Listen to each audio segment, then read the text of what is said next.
دې وجې نه څه منځونه په آخري جمعه باندې مشایخو بازو کړي دي.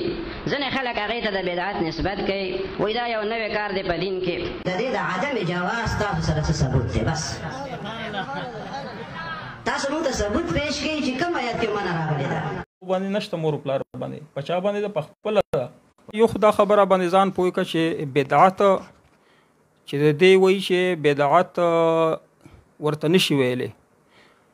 ځنه بدعتیان چې کم دي تاسو د بدعت په هغه باندې تعریف باندې ځان پوه کړئ. ښه بدعت چې دی دا مشتق دی د بدعا نه لفظ نه، نوی شی چې نوی شی چې منځ ته راوړي دا شو که نه لغوي معنا یې.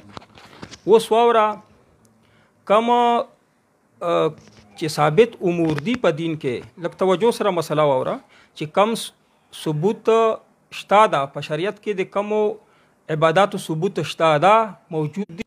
نو دعوت تبلیغ څه په کومه طریقه باندې کوي؟ څه روزې په طریقه کوي، چلا لګوي، که کور کې کوي، مسجد کې کوي، دکان ته ځي، بازار کې اعلان کوي، کومه طریقه ته خوښوي هغه ته ویلی شي ذرایع و طریقې.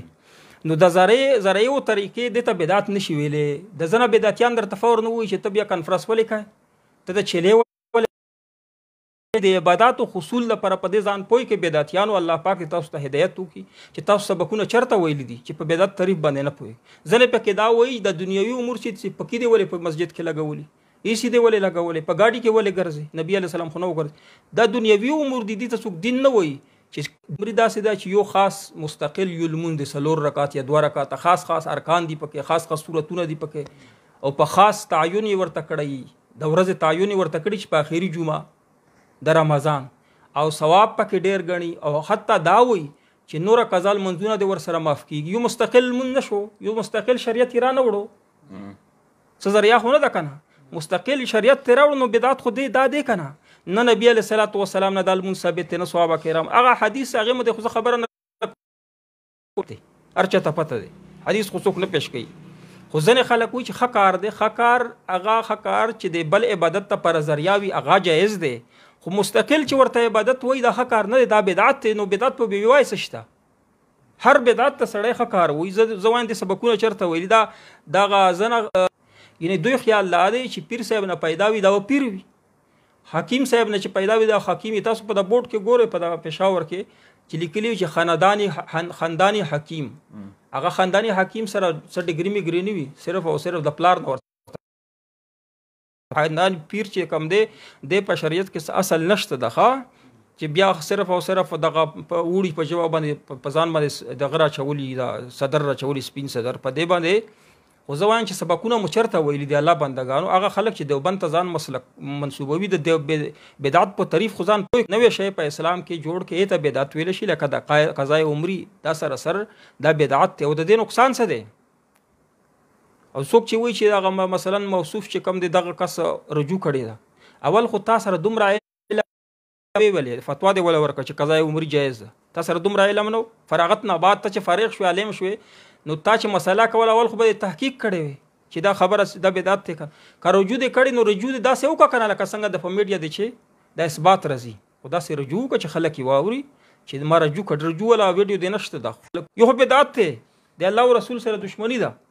بدعت یو داسې دښمني ده لکه ته وایې چې الله او رسول نه پوهېدل، زه پوهېږم، ما یو بل دین راوړو، یو بل یو شی مې راوړو په دین کې، مې نوی شی راوړو. چې الله پاک کوم ثابت عبادتونه دي هغه در نه پاتې دي، هغه د سرته ورسېدل چې نوي غه راوړی پکې عبادتونه. مونږ خو هغه سرته نشو راوړی چې کم ثابت دي، سرته مو لاندې رسولي، او تا هغه هم سرته ورسول، هغې نه بعد د نوي نور راوړل. دا د الله او رسول سره دښمني ده، ګویا که الله او رسول نه پوهېږي. بله خبره دا ده چې دا بدعت چې کمی قضای عمري خو دې ته ویلی شي د عمر کې څومره قضا لمنځونه شوي دا به ته قضایي کوې، هر لمونځ سره 4 کوې به که نه. چې دا دې وکړو نو هغه وایي چې ما خو بس دا کړی دی، ټول مې لمنځونه راته معاف دي. و آینده کال لپاره به هم لمنځونه قضا کوي، وایي به چې رمضان روان دی په اخري کې به قضای عمري وکړو. پیر صاحب عمري لمونځ چې وکړو نو 70 ده په 70 کې ضربونه سره ورکړ. دومره جاهل یې، دومره بدعتي یې، عقل بدعتي سړي نه سړی عقل الله اخلي.